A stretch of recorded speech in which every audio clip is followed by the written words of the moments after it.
De la sección F, tengan todos muy buenas tardes. Pidiendo un poquito de disculpas que me atrasé un poquito, andaba en una gestión ahí en un banco de una escritura de unos señores.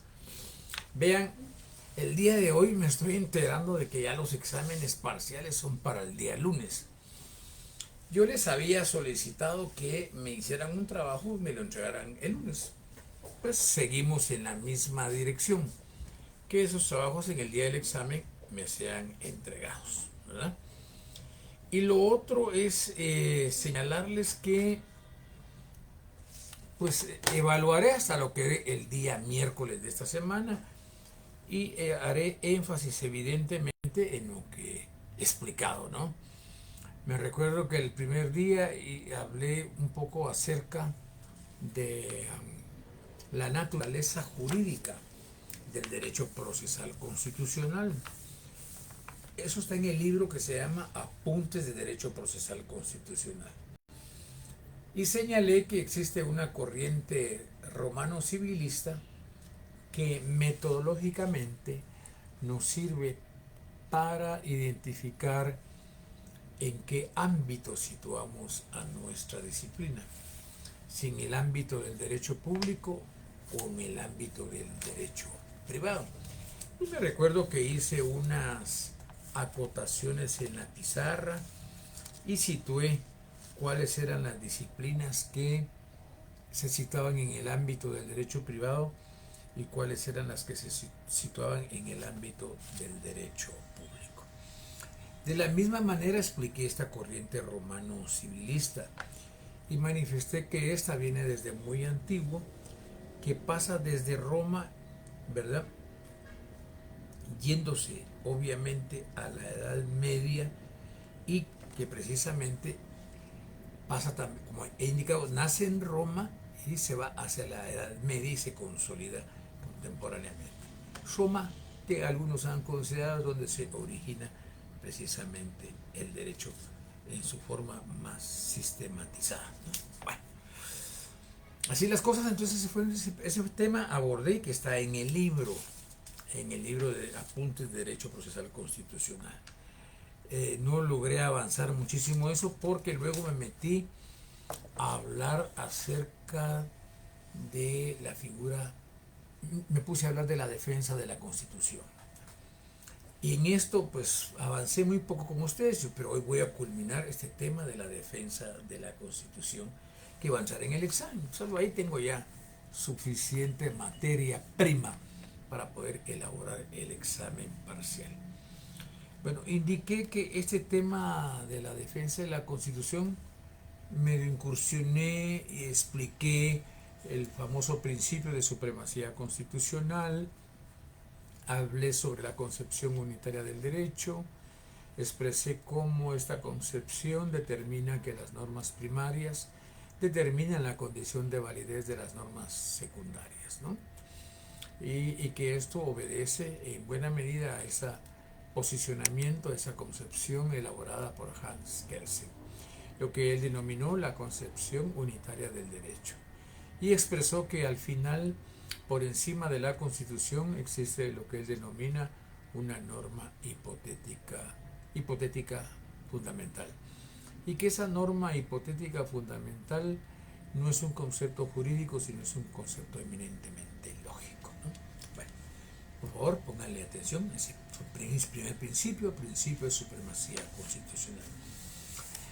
Hablé también acerca del principio de imperatividad constitucional. Este principio de imperatividad constitucional descansa sobre la base de que es un principio que opera de manera automática para gobernantes y gobernados. Es un principio de carácter vinculante. ¿Qué significa esto de que el principio es vinculante?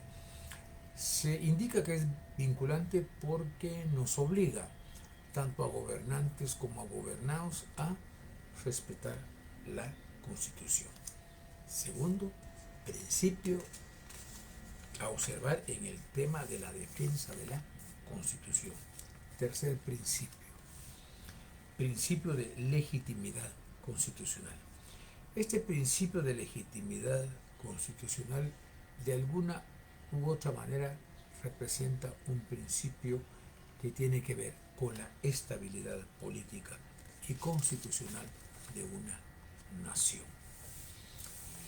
Este principio de legitimidad constitucional lo que nos expresa de manera taxativa es que la única constitución que es legítima cuando es producto del consenso popular, libre y democráticamente obtenido, donde participan todas las fuerzas sociales. Y esta es la constitución que debe de defenderse, la constitución democrática. Repito, este tipo de constitución es aquella que es el producto de un consenso popular, en el que están representadas todas las fuerzas políticas y sociales de un país, ¿verdad? Entonces, y que se construye sobre la base de un poder constituyente. Poder constituyente es aquel que realiza el acto primigenio o el acto original en la construcción o elaboración de una constitución.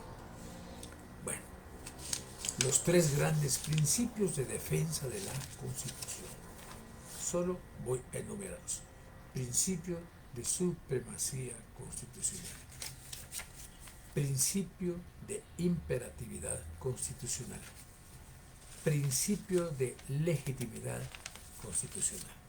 Bueno, así las cosas a estas alturas, entonces ya estamos en las posibilidades, en las expectativas de poder ir definiendo qué debemos de entender por defensa de la Constitución.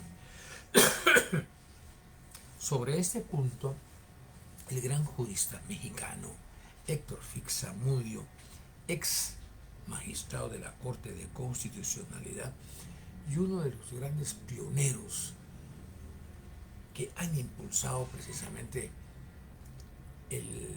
la creación de nuestra disciplina, el derecho procesal constitucional. El profesor Zamudio define precisamente la defensa de la Constitución de la siguiente manera. Dice el profesor Zamudio que la defensa de la Constitución está integrada por todos aquellos instrumentos jurídicos y procesales que se han establecido para conservar la normativa constitucional, así como para prevenir, dice, su violación, reprimir su desconocimiento y, lo que es más importante, lograr el desarrollo y la evolución de las propias disposiciones constitucionales. Esta es entonces pues la definición que se nos da acerca de la defensa de la Constitución. Conjunto de instrumentos, ¿verdad?, orientados precisamente, que pueden ser esos instrumentos jurídicos y procesales orientados precisamente a preservar el orden constitucional, bien, a prevenir su violación, ¿verdad? Bueno, después de esto, me recuerdo, yo empecé a platicar acerca de lo que es la protección constitucional. Sobre este punto, para hablar acerca de la protección constitucional, el profesor Héctor Fix Zamudio elabora un esquema clasificatorio sobre estos instrumentos de defensa de la Constitución, y él los divide convencionalmente de la siguiente manera en dos categorías fundamentales. En primer lugar está lo que él denomina la protección a la propia Constitución y lo que son las garantías constitucionales. En primer orden me voy a referir entonces, bueno, y que eso, en primer orden, más bien dicho, me voy a referir a lo que se refiere a la protección constitucional. Sobre la protección constitucional debemos de indicar que son todos aquellos instrumentos encaminados a proteger el orden constitucional. Repito, protección constitucional debemos de entenderla como el conjunto de instrumentos encaminados a proteger el orden constitucional. Estos instrumentos de orden constitucional pueden ser de diverso orden. En primer lugar, de carácter político. En segundo lugar, de carácter económico. En tercer lugar, de orden social. Y finalmente, los estrictamente jurídicos. Y por supuesto que hablaremos de las garantías constitucionales. Refirámonos a los instrumentos de orden político.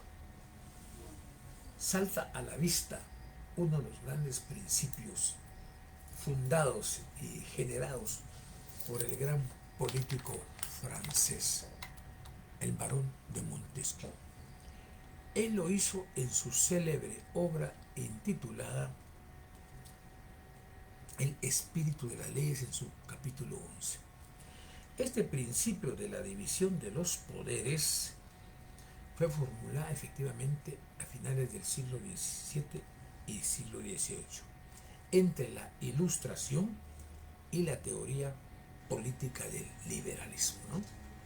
Cuando entra precisamente la Revolución Francesa.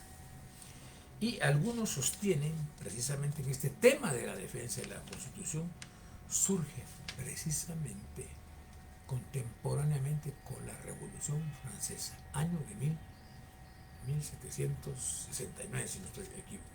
Bueno, y nos habla entonces de este primer principio de la división de los poderes, un principio inspirador y fundamental de la existencia del republicanismo.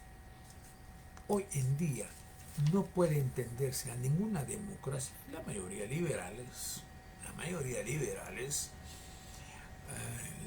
con las excepciones, ¿no?, de democracias que no son liberales, ¿no?, tan liberales pero que tienen notas. Hablemos de la Federación de Repúblicas Susas, por ejemplo, ¿no?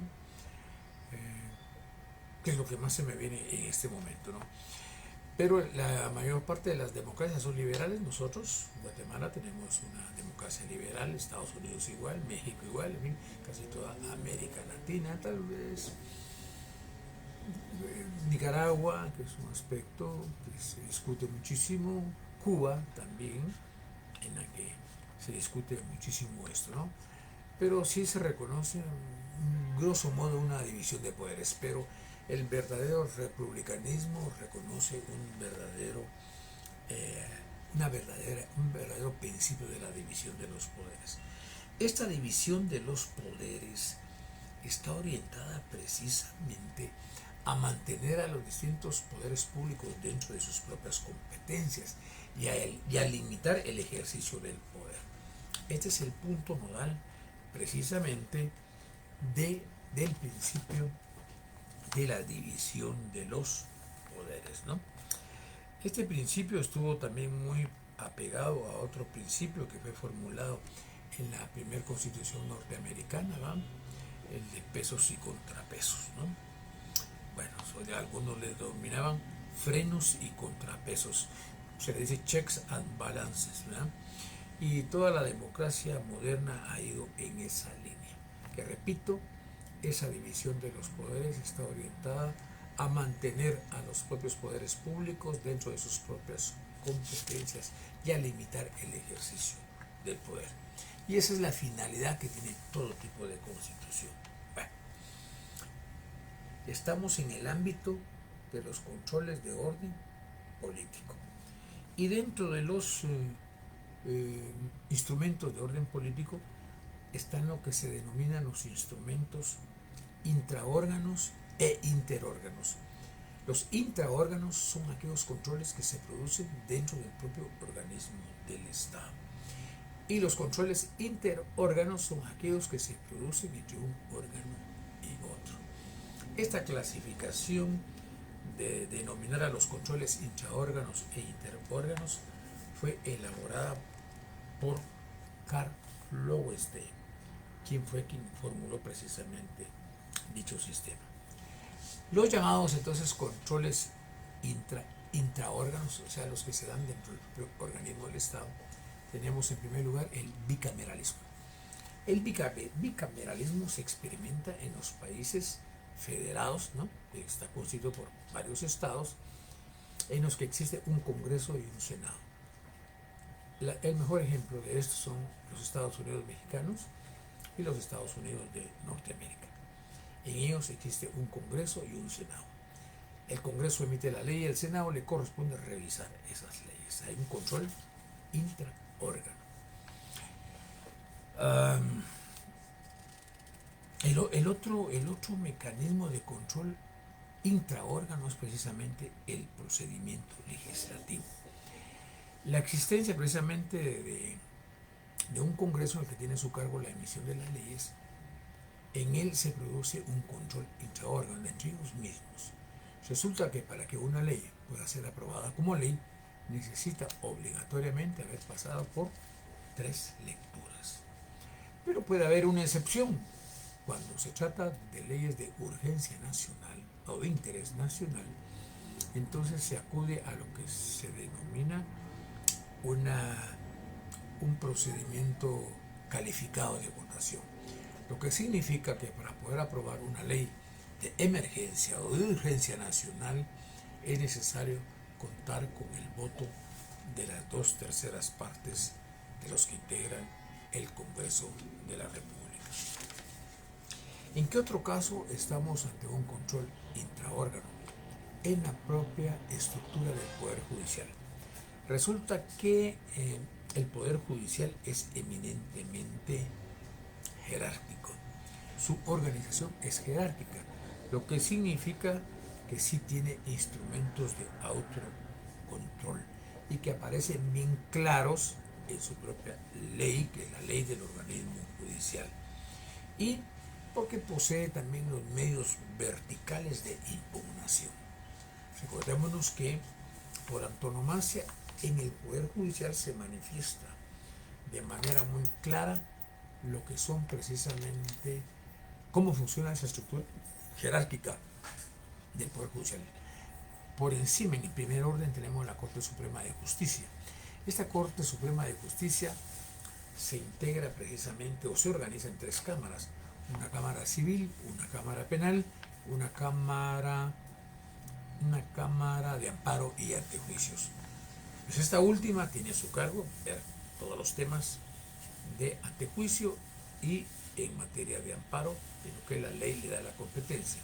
La Cámara Civil, que tiene a su cargo elaborar toda la jurisprudencia en materia civil, y la Cámara Penal, que tiene a su cargo elaborar toda la jurisprudencia en materia penal. Bueno, hasta allá arriba entonces se integra esa Corte Suprema de Justicia con 13 magistrados. Le siguen en su orden las Cortes de Apelaciones. Estas Cortes de Apelaciones se integran con un presidente y 2 vocales. Los mejores ejemplos, insisto, hay varios. Están las Cortes de Apelaciones de orden civil, Cortes de Apelaciones del orden penal, Corte de Apelaciones en materia laboral, en materia de la niñez y la adolescencia, en materia de la mujer, femicidio, salas de femicidio, y de lo contencioso administrativo. En el segundo peldaño de la jerarquía están las Cortes de Apelaciones. En tercer lugar están los juzgados de instancia, así como los tribunales de sentencia. Y siguiendo ese orden jerárquico, hasta la parte más baja, se encuentran los juzgados de paz civil y penal, por lo regular, ¿no? Entonces, por esa razón hay el autocontrol ahí es mucho más de perogrullo. Bueno, ahora hablemos de los controles interórganos, o sea, de un órgano hacia el otro órgano. Bueno, en primer lugar tenemos lo que es el refrendo ministerial. Este es otro mecanismo de autocontrol del Poder Ejecutivo. Para que los actos del presidente de la República tengan validez, deben de ser legitimados por el refrendo de sus ministros. Esto significa que si el presidente de la República va a dictar un acuerdo en materia de salud, tiene que ser refrendado por el ministro de Salud. Esto hace a los ministros corresponsables y solidariamente responsables de esos actos. Y el ministro está en la expectativa de decirle al presidente, yo creo que no debe emitir ese acuerdo, y creo que estaríamos ante un problema constitucional, ¿no? Entonces se realiza de esa manera, lo que se denomina el refrendo ministerial, que es un mecanismo de autocontrol del Poder Ejecutivo para que los actos del presidente de la República tengan validez, ¿no? Aquí no es propiamente de un órgano hacia otro, perdón, sino que aquí el control es propiamente del propio organismo ejecutivo. Es un mecanismo de control intraórgano, que yo me estaba equivocando, porque es el mismo órgano el que está ejerciendo el control. El ministro del Ejecutivo refrenda un acuerdo del presidente. Bueno, ya el veto presidencial, este sí es un verdadero mecanismo de control de un poder hacia el otro, ¿no? El organismo legislativo aprueba una ley y esta tiene que ser enviada al Ejecutivo para que él ejerza cierto control sobre el proceso legislativo y él pueda ejercer lo que se llama el veto presidencial. Esto pasará al Ejecutivo para su sanción y promulgación, ¿no? Es ese procedimiento que ustedes ya conocen del proceso de creación de la ley. Bueno, aquí estamos entonces ante un control interórgano, de un órgano hacia el otro, del organismo ejecutivo hacia el organismo legislativo. Luego hablemos de la interpelación ministerial.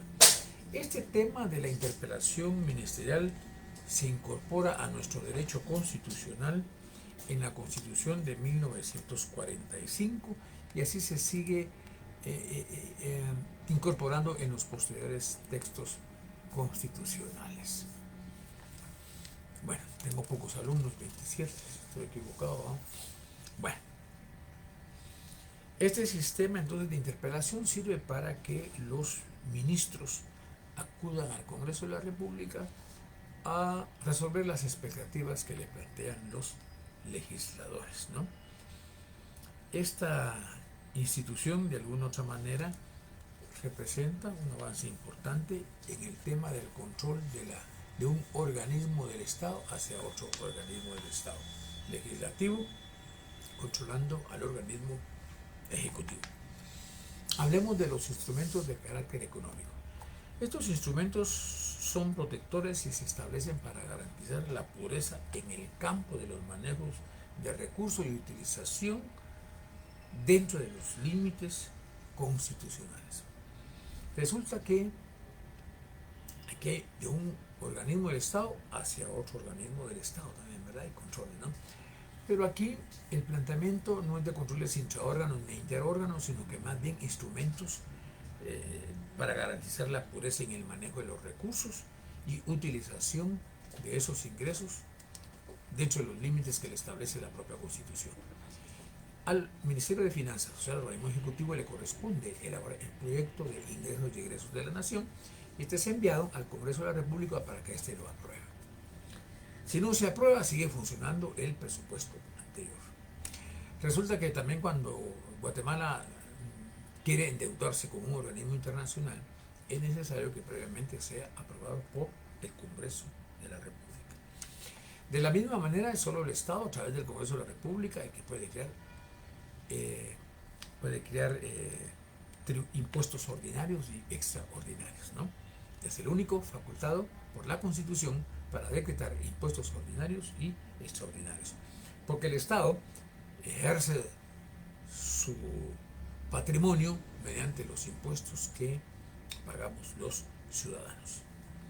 Bueno, y luego está, desde luego que así como debe haber una pureza en el manejo de los recursos, también debe existir un control de esos gastos que realiza el Estado, el gobierno, y la institución que tiene a su cargo fiscalizar precisamente esos gastos de la hacienda pública deben ser realizados por la Contraloría General de Cuentas, quien es a quien le corresponde velar precisamente por ese manejo de pureza de los recursos del Estado. Y esto lo hace sobre instituciones de carácter no solamente del Estado, sino de los municipios, de las entidades descentralizadas, autónomas y semiautónomas, así como de toda entidad que reciba recursos del Estado. Es entonces que el ente fiscalizador de esos gastos se llama Contraloría General de Cuentas. Bueno, luego nos pasamos a los instrumentos de orden social. Dentro de los instrumentos de orden social, por antonomasia, están los partidos políticos, que son otros instrumentos de carácter social y se orientan precisamente a la preservación, así debería ser, del orden constitucional a través de esos grupos intermedios que se llaman partidos políticos y a través también de los llamados grupos de presión a los que se les da una participación en el proceso del poder. Entonces, estos son definitivamente los instrumentos de orden social, representados originalmente por los partidos políticos y por los grupos intermedios llamados grupos de presión. Y finalmente tenemos el otro instrumento de defensa de la Constitución que se denomina la rigidez constitucional. La rigidez constitucional es un principio que es una consecuencia de la supremacía constitucional. Y este principio lo que nos hace es cabalmente determinar las dificultades que existen para un procedimiento de reforma constitucional, lo cual contribuye definitivamente a su defensa, a la estabilidad de la propia Constitución, precisamente para preservar el texto constitucional, ¿no? Entonces, de ahí la importancia del principio de la rigidez constitucional, que es un principio que se encuentra íntimamente ligado al principio de supremacía constitucional y lo que permite es que la Constitución no pueda ser manoseada y quisiera estar siendo reformada. Esto contribuye evidentemente a preservar el texto constitucional. Bueno. Y finalmente, con esto voy a terminar, las garantías constitucionales. Las garantías constitucionales son básicamente tres, ¿verdad? Tenemos el amparo, que es una institución producto del constitucionalismo mexicano, que ha sido una institución que ha sido creada básicamente para preservar los derechos de las personas que la propia Constitución de la República le concede, así como los derechos que le conceden las normas ordinarias o reglamentarias, y que tiene como finalidad dos propósitos fundamentales: prevenir una posible violación cuando esa violación sea eminente, ¿no? Y sea cierta. Y en segundo lugar, ¿verdad?, se busca también que cuando ya se ha producido un daño de esta naturaleza, se ha violado un derecho constitucional o una norma ordinaria o norma reglamentaria, tenga como finalidad reparar el daño causado. Y luego tenemos el habeas corpus, ese instituto de raigambre inglesa que tiene como propósito proteger el ámbito de la libertad de la persona, así como su integridad física. Y finalmente tenemos el control constitucional de las leyes. Este control constitucional de las leyes que se da en dos vías: por una vía que se conoce como la acción directa y segundo, la acción indirecta. La acción directa, ya conocida como inconstitucionalidad de leyes de carácter general, total o parcial. Y por la vía indirecta, que se conoce como la inconstitucionalidad de leyes a casos concretos. Bueno, si ustedes pueden observar, hoy ya tenemos una temática bastante abundante para ya elaborar yo mis preguntas para el examen parcial. Así que les deseo muy feliz noche y estaríamos platicando el día miércoles, que hasta lo que yo logre expresar el día miércoles, hasta ahí evaluaríamos mi primer examen parcial. Les deseo feliz tarde y muchas gracias.